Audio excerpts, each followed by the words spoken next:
Welcome back to Torque GT's P1 Resto series, and we're on episode 4. This episode we are going to cover the stripping of the shell in terms of getting all that off the underside. We're going to strip all the subframes. We're going to do a little test to see which way we're going to go in terms of treating the subframes, whether we're going to go paint, zinc plating, whatever.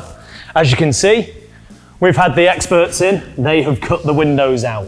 We left this to the experts for one reason. We don't want to break them. Give it to the people that do these jobs every day. It might cost you a little bit more in the short term, but it's better than having to buy new glass. Top tip. As you saw in the last episode, Spencer and I got all of the interior out. What we're left with now is a bare shell, and it's showing all of its warts, of which there aren't too many. The one thing that we are going to do is get rid of this factory sound deadening. It's a tar, it can go brittle. It's just messy stuff. Plus, any welding that we're going to be doing on the front will burn through, so we might as well just get rid of all of this. As you can see, the paint on the inside of the shell is not thick. It's just a dusting to give it some protection. We want this car to last. This is going to get full paint inside, underneath, engine bay. Now that this is stripped, you can see some of the details that Subaru put into this car from its conception as a rally vehicle. For instance, the fuel lines and the brake lines are inside the car, they're not underneath. They've been routed through from the engine bay along the sills to where they need to go. What this means is if it's on a forest stage, if it's on rough terrain, those highly critical fuel lines and highly important brake lines aren't going to get ripped out. It's just those little touches that I think, I like that. Moving on to the engine bay.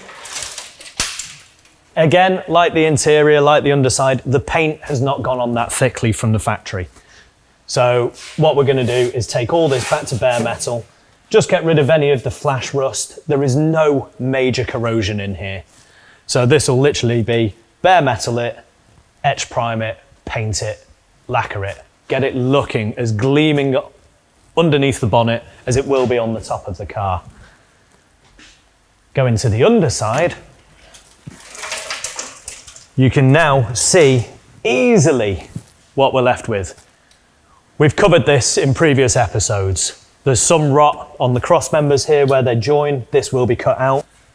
The back edge of the sills, certainly on the passenger side, the inner structure, this will all be cut out and replaced. The worst bit about this job is going to be stripping all this back to bare metal. And I'm happy to report I'm not doing it. That's the beauty. I can delegate this. So this is going to get stripped. While that's getting stripped, let's go and have a look at all the suspension components and the subframes and see what we can do with them. Right then, ladies and gents, boys and girls, this is the rear subframe from our P1. Very similar to pretty much every other Impreza GC8. As you can see, it is caked in oil, dirt, rust, everything. But it's still built up with most of the components on. So now I am going to endeavour to do my best to get all of this stripped down. I'm armed with various tools. I'll try not to swear. I'll try not to skin my knuckles. Wish me luck. First of all, I'm going to start off by removing the calipers and the discs, take the weight off from the outside in. Get it lighter and lighter and lighter until you're just left with the main subframe. As you can see, we've already taken the diff out. That was to enable us to maneuver this. We couldn't get this drive shaft out. He's going to have to be pressed out. This one came out nicely. This one is bound into the hub. So yeah, we know we've got some tough cookies ahead. It doesn't help the fact that we've got lots of paint and rust and corrosion. These bolts through the hub at the bottom here are going to give us some nightmares. Right, let's get on with it.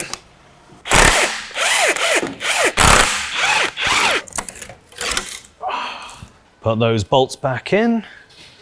They will get zinc plated and fresh. On these, you've got your handbrake shoes within the hub. Sometimes you can have a lip on this and it'll stop the disc from coming off. In which case what you can do, is wind an M8 bolt in through those and it will push this off gently on the surface. Didn't need that this time. That bit of weight off.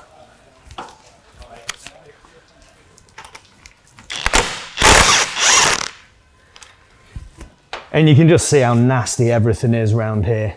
All the cast metals, they don't get much coating on them and they do just go. However, there's no problems with the structure of these.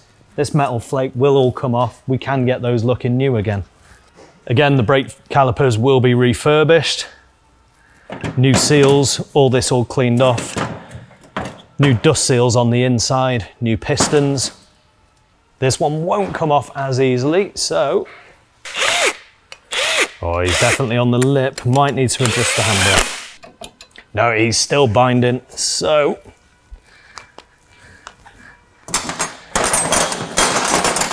It's like a cookery lesson, isn't it? You see Saturday morning TV. Oh, we're gonna cook this. Well, today we're gonna strip an Impreza. There's a small rubber boot. It's like keyhole surgery. Can I actually get in there to do the job that I need to do? Basically, the handbrake shoes on the inside are adjusted very well, so they're pushing out towards the disc. Because there's probably a lip on the disc, it means that I can't brake over the shoes, so I'm going to see if I can undo the adjuster a little bit, just to relieve some of that tension. This backing plate, we can all agree, has seen better days. I am not going to damage it any more than it's already damaged. In fact, I think somebody's already been on that bit. Nope, those shoes are well on there. Right now, as I said earlier, if you're stuck, call the experts. Spence, hello. Have a look at this adjuster, mate. That one came off easily. This side is not freeing, even with the bolt. He just wants to pull back on. I've got the rubber cap off. There we go. You see, an angled screwdriver.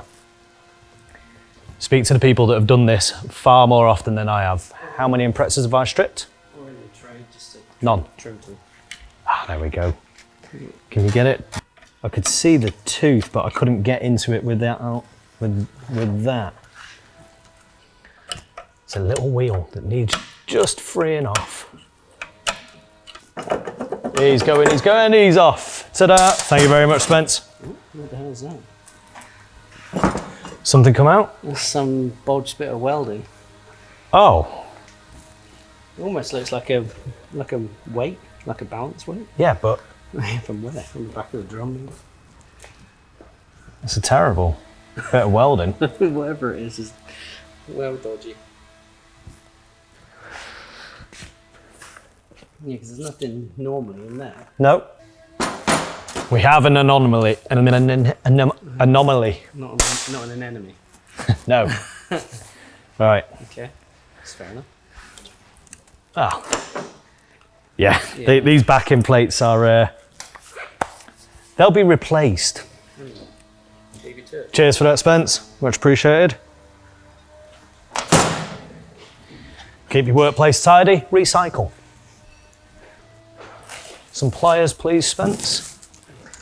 Now, I'm sure there are mechanics watching this that'll go, well, there's a quicker way of doing that job. I'd just like to point out, I'm not a mechanic. How come everyone else is wearing gloves and you're not? Because I'm stupid. So now it's the strip down the rear handbrake shoes. Everything has to come off so we can get to all the parts that we need. Handbrake cable out. That was the adjuster wheel that we were struggling with through that little hole. You have to flip it around and it adjusts the tension of the handbrake. Fiddly, but important. So now, take the actual bearing housing off the hub carrier. They don't give you much room here.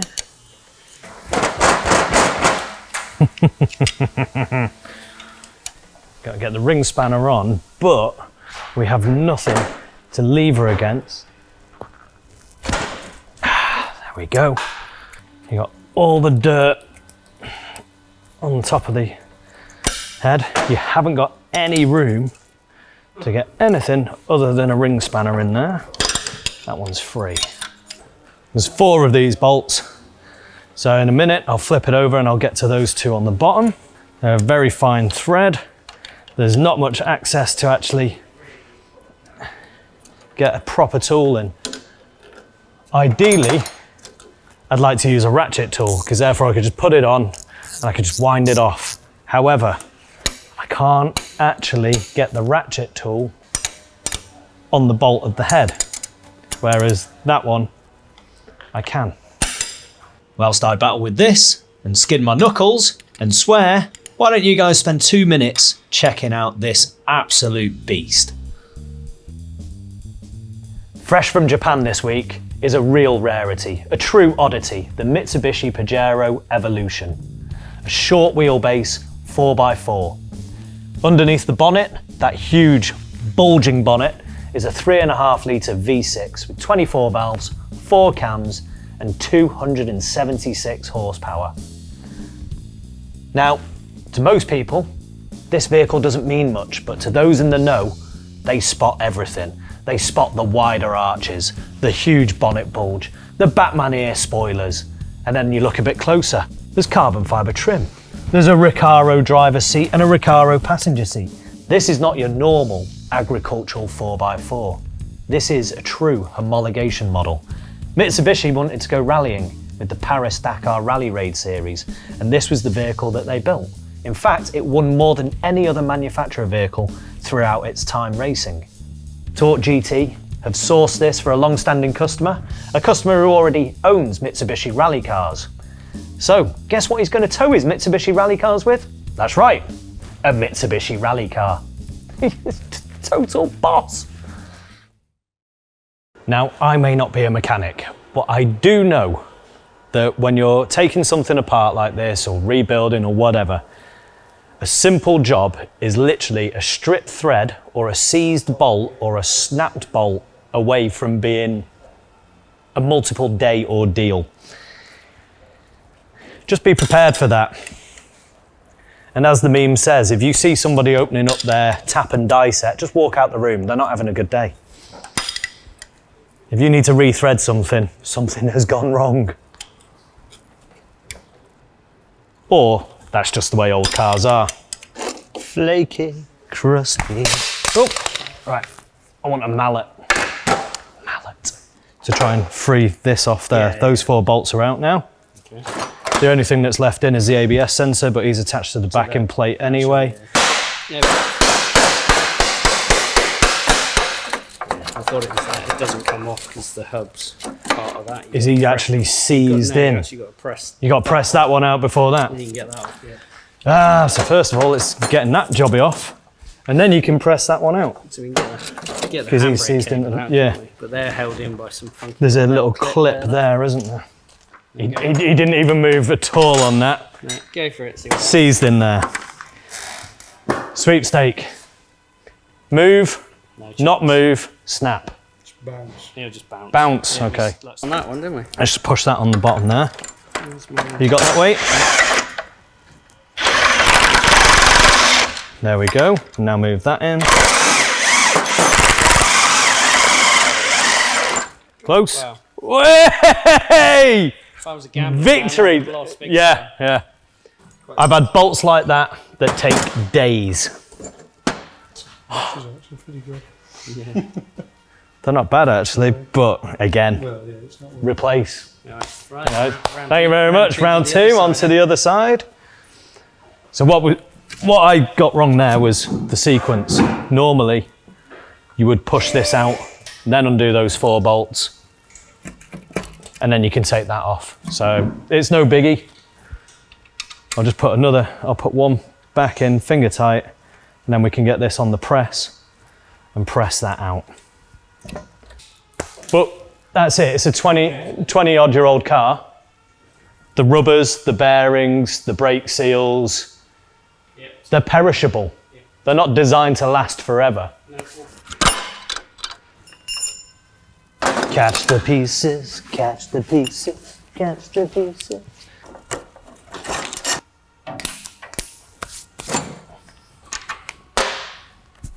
Come on, will we get lucky with this one?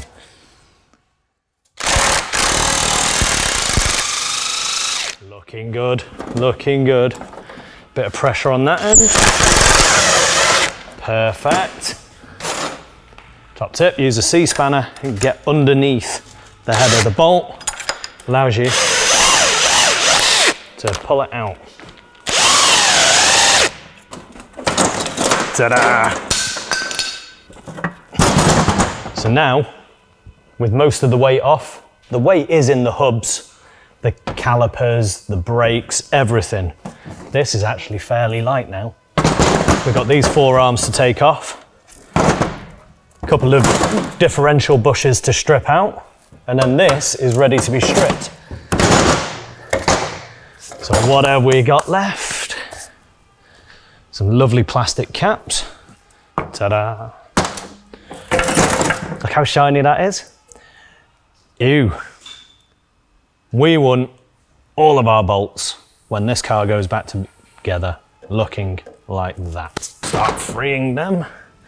And now another 17 grand. The fact that these are all coming out is brilliant. It tells you more about the car, about how it's lived its life, how it's been treated. Yes, it's covered in all this and it's gone manky now.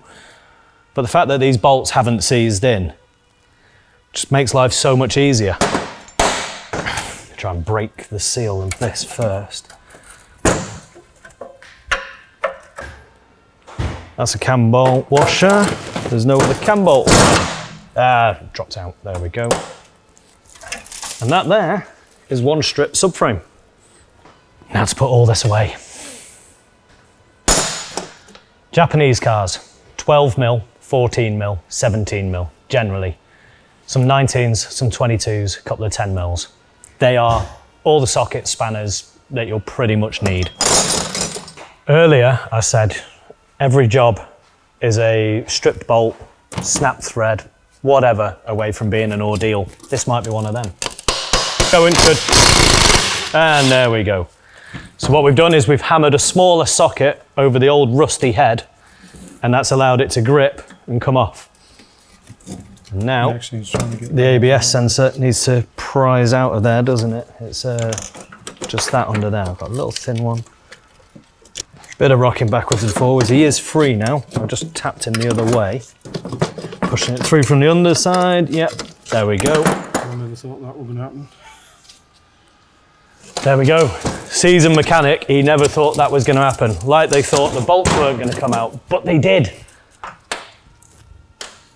Yeah, so I say next thing was say is get it on the press. Try and get that out. Buggered, so what you could do is you could use this as a support because it's going to be replaced anyway, isn't it? Because that's that is actually part of it. It's not like you can. Yeah, it's the whole thing has to come off. Yeah, so we can use that as a rest. We might have to put some of these back in. Yeah, might just help to support while you press that out. This is a hydraulic press. It uses enormous amounts of pressure via hydraulic pressure to push this ram down, and what we're going to do is push all the way down and get this hub out. It's an interference fit. It is very, very tight. I hate presses because they just... Oh, the nasty things, if you get them wrong, it can get a bit exciting a bit quick. Copy. That's the one. Let's take him out of there, put him in that one. And there we go. And that will take the inner race with it. And we've got a bearing puller to take the... Sometimes you'll have a circlip on the inside, which you'll take out, and then you press the actual outer bearing race out with it. But we'll see that in a sec. Oh yeah, you got your circlip there. Yeah, just in there. Circlip, and then we'll press the actual outer race will come out as one whole unit. Yeah. It'll look something like that when it's all together. Yeah. And then that'll press into there. So yeah, we've just got to get the outer part out, which is a circlip in there, spin it over that way, and press from that way then. There we go. Yeah. Now we can literally just press on, use the taper roller as a push that down, and it'll push it straight out. Right, so that is now stripped completely. Just try and get this bolt in so that we don't lose it. There we go. Now, what we've done there is stripped the bearings off, the hubs off. The hub carrier is literally just the rubber bushing to come out, but we've got it that stripped now so that we can basically prepare it and get rid of all this crusty rust. It looks like it's absolutely destroyed, but it's not. This literally will not weaken the actual part that much. It can go again. The actual bearing enclosure, the faces are all good. They haven't been chewed. We will be, slippy little baggers. We will be replacing all of the bearings. We will be replacing all of the backing plates. We will be replacing the ABS sensors. We will be replacing the handbrake shoes. Basically, we are keeping that, and depending on how the new component comes, the hub and the ABS ring from either side, and that's it. Bin. Bin. Bin. Before you move on, put everything away. Organise it, get baggies, get boxes, whatever, just so that you know where everything's gonna be. So now I'm putting all the small handbrake components. Some of these we might not use again, we might get new ones. But for the minute, keep hold of absolutely everything. Right, for those of us that can't afford an Impreza, I'm considering listing this genuine JDM project on eBay. Needs a little bit of TLC, but with some imagination, some time and effort, you too can convert this into your own Impreza. It is actual genuine Impreza. eBay listing, check it out.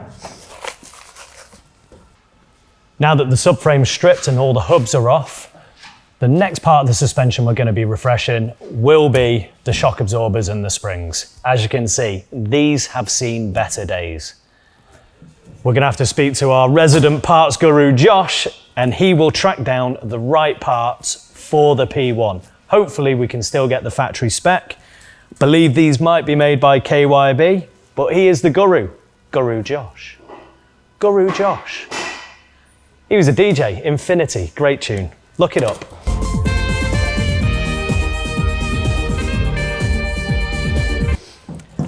Along with these, we've got all these rubber bushes. These are old, they're perished, they're nasty. These are all going to get pressed out before these arms get stripped back to bare metal and assessed, and then we can replace them with either poly or factory rubber items. Let's go and see the man. And off to the Wizard of Josh we go. We cater for everyone here. Those that can't afford an actual Hakko, we can sell you this one. Contact Josh. Look at it, it's treasure everywhere. Genuine Subaru filters, hard race, you know, whatever you want, check out the website. Duracon shift gear knobs, Tomei, HKS, K&N. It's treasure, it's treasure. I've forgotten what I'm going to see Josh for now because I've been distracted. Ooh, it smells, oh, it's nice. Right. Oh, Josh. Hello. Hello. Right, mate. P1. Yeah. Standard shocks and springs. Okay. Think they're KYB? Think so, yeah. Subaru pink ones, aren't they? Pinkish, reddish, Pinkish red. Rust, lots of rust is what I can tell you. Do you mind doing a bit of research, finding out if they're a specific part and seeing if we can get hold of OE spec on this? As much as we could go Öhlins or Meister or T, I think this car needs to be OE on the handling. Agreed. It needs to be pretty bang on. We can do that, no problem at all. Happy days. Lovely. Cheers, mate. Much appreciated. Unfortunately, we have not been able to get the shell stripped this week due to circumstances in the UK that are beyond our control that we're not going to mention. So, that is it. However, we promise, we endeavour that we will give you a bumper episode showing in-depth detail of stripping the shell and what we may uncover underneath all the crud that is under it. In the meantime, like, subscribe and comment, or check out the other episodes. Thanks for watching.